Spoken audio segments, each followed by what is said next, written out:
Mística Ciudad de Dios. Segunda parte, libro 5, capítulo 27. Sale Cristo nuestro Redentor del desierto, vuelve a donde estaba San Juan y ocúpase en Judea en algunas obras hasta la vocación de los primeros discípulos. Todo lo conocía e imitaba María Santísima. Punto 1009. Habiendo conseguido Cristo Redentor nuestro, gloriosamente, los ocultos y altos fines de su ayuno y soledad en el desierto, con las victorias que alcanzó del demonio, triunfando de él y de todos sus vicios, determinó su divina majestad de salir del desierto a proseguir las obras de la redención humana que su eterno Padre le había encomendado, y para despedirse de aquel yermo se postró en tierra confesando y dando gracias a su Padre eterno por todo lo que allí había obrado por la humanidad santísima en gloria de la divinidad y en beneficio del linaje humano, y luego hizo una ferventísima oración y petición por todos aquellos que a imitación suya se retirasen, o para toda la vida o por algún tiempo, a las soledades para seguir sus pisadas y vacar a la contemplación y ejercicios santos, retirándose del mundo y de sus embarazos. Y el Altísimo Señor le prometió favorecerlos y hablarles al corazón palabras de vida eterna y prevenirlos con especiales auxilios y bendiciones de dulzura, si ellos de su parte se disponen para recibirlos y corresponder a ellos. Y hecha esta oración, pidió licencia al mismo Señor como hombre verdadero, para salir de aquel desierto, y asistiéndole sus santos ángeles, salió de él. Punto 1010. Encaminó sus hermosísimos pasos el Divino Maestro hacia el Jordán, donde su gran precursor Juan continuaba su bautismo y predicación, para que con su vista y presencia diese el Bautista nuevo testimonio de su divinidad y ministerio de Redentor. Y también condescendió su majestad con el afecto del mismo San Juan,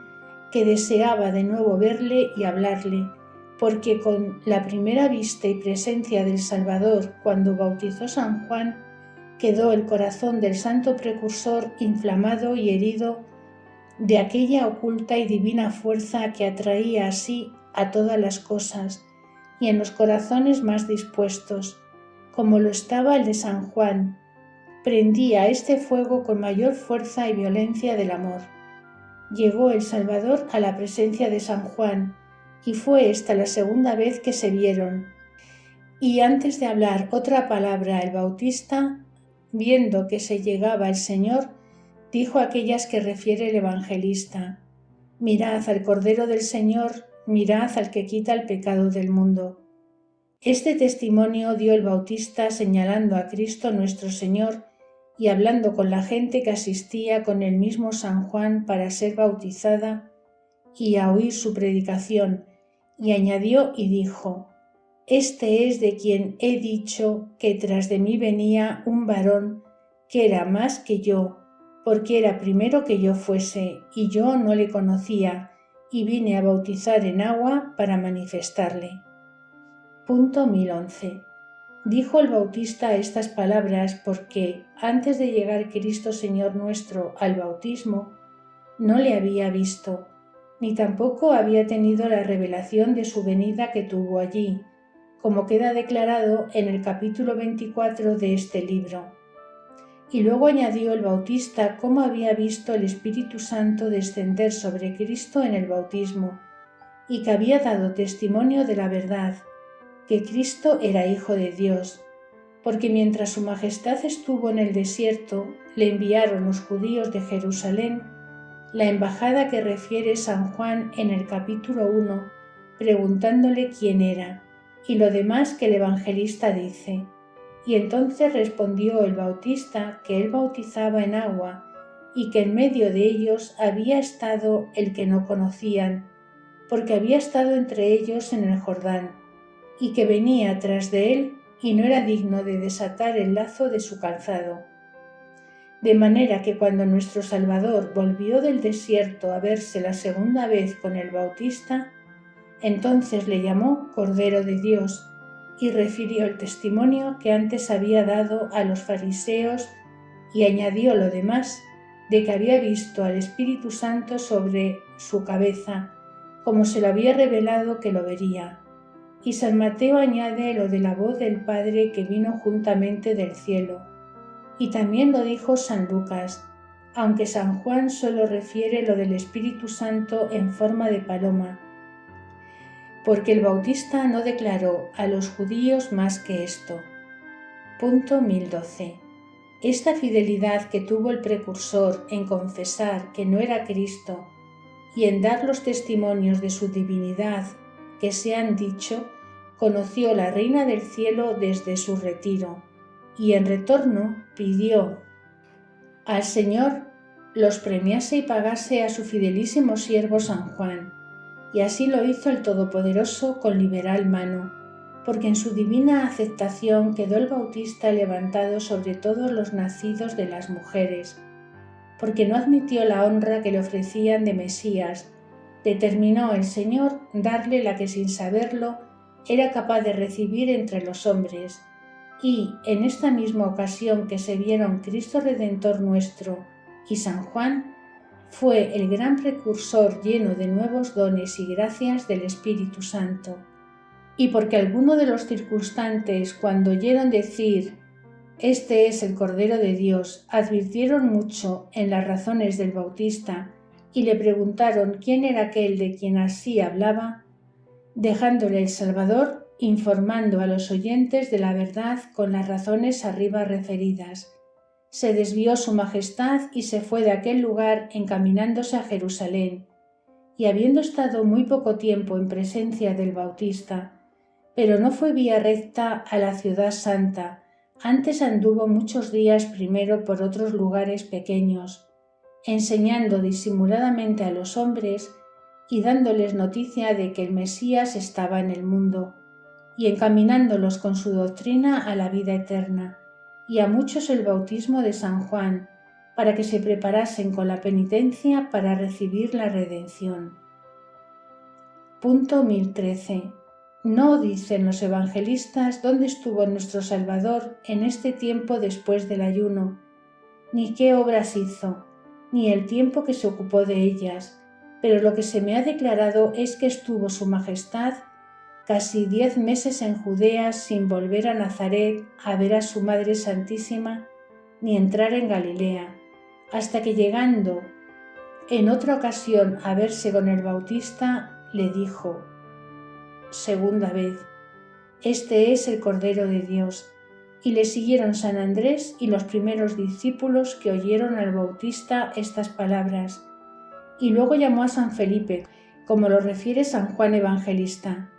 Estos 10 meses gastó el Señor en ilustrar las almas y prevenirlas con auxilios, doctrinas y admirables beneficios, para que se despertasen del olvido en el que estaban, y después, cuando comenzase a predicar y hacer milagros, estuviesen más prontos para recibir la fe del Redentor y le siguiesen, como sucedió a muchos de los que dejaba ilustrados y catequizados. Verdad es que en este tiempo no habló con los fariseos y letrados de la ley, porque éstos no estaban tan dispuestos para dar crédito a la verdad de que el Mesías había venido, pues aún después no la admitieron, confirmada con la predicación, milagros y testimonios tan manifiestos de Cristo nuestro Señor. Pero a los humildes y pobres, que por esto merecieron ser primero evangelizados e ilustrados, habló el Salvador en aquellos 10 meses, y con ellos hizo liberales misericordias en el reino de Judea, no sólo con la particular enseñanza y ocultos favores, sino con algunos milagros disimulados, con que le admitían por gran profeta y varón santo. Y con este reclamo despertó y movió los corazones de innumerables hombres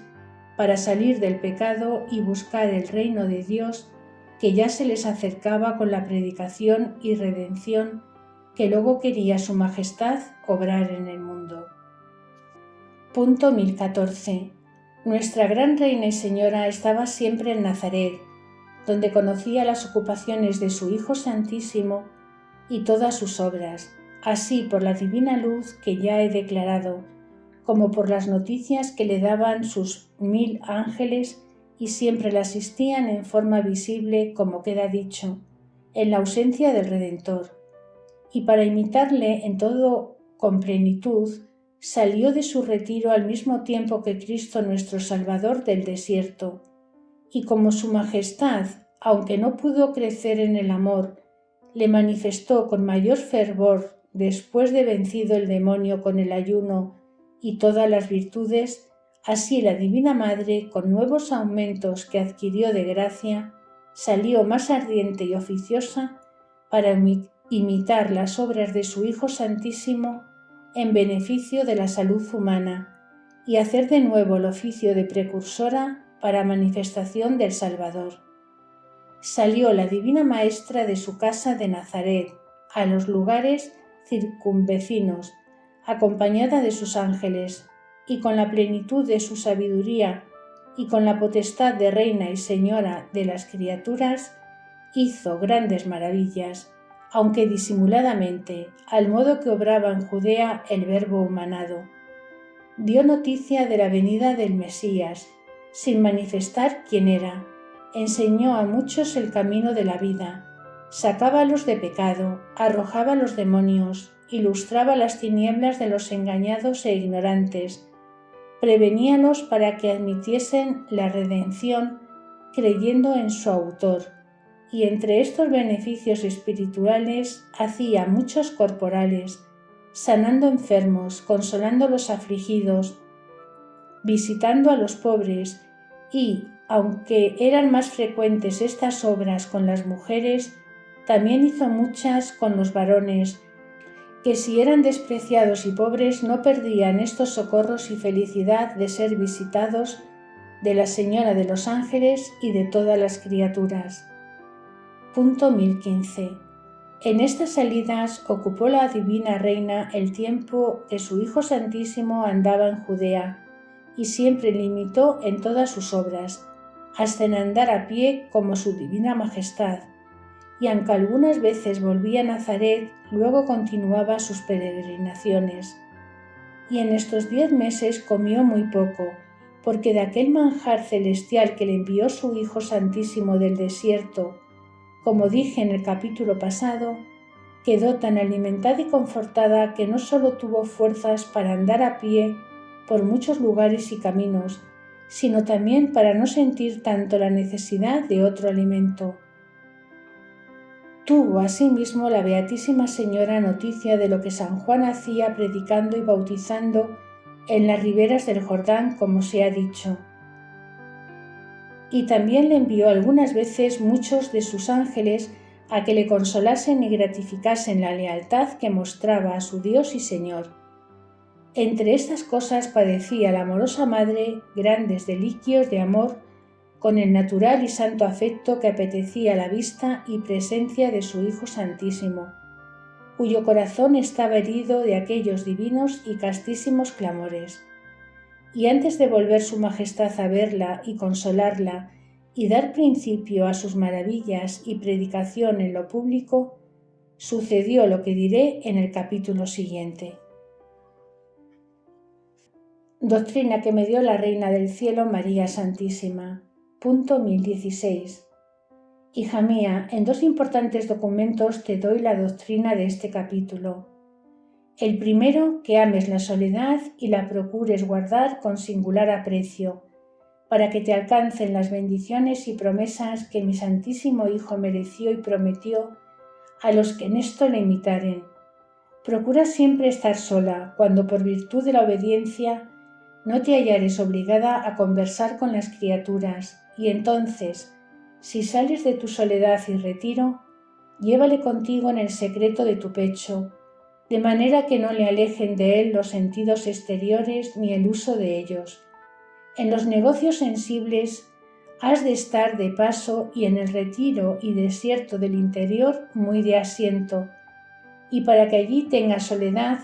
no des lugar a que entren imágenes, ni a especies de criaturas que tal vez ocupan más que ellas mismas y siempre embarazan y quitan la libertad del corazón. Indigna cosa sería que tú la tuvieras en alguna, ni alguna estuviera en él. Solo le quiere mi Hijo Santísimo y yo quiero lo mismo. El segundo documento es que en primer lugar atiendas al aprecio de tu alma para conservarla en toda pureza y candidez. Y sobre esto, aunque es mi voluntad que trabajes por la justificación de todas, pero en particular quiero que imites a mi Hijo Santísimo con los más pobres y despreciados del mundo. Estos párvulos piden muchas veces el pan del consejo y doctrina y no hallan quien se le comunica y reparta, como a los más válidos y ricos del mundo, que tienen muchos ministros que los aconsejen. De estos pobres y despreciados llegan muchos a ti. Admíteles con la compasión que sientes. Consuélalos y acarícialos para que con su sinceridad admitan la luz y el consejo que a los más sagaces se ha de dar diferentemente, y procura granjear aquellas almas que entre las miserias temporales son preciosas en los ojos de Dios, y para que ellos y los demás no malogren el fruto de la redención, quiero que trabajes sin cesar, ni darte por satisfecha hasta morir, si fuere necesario en esta demanda.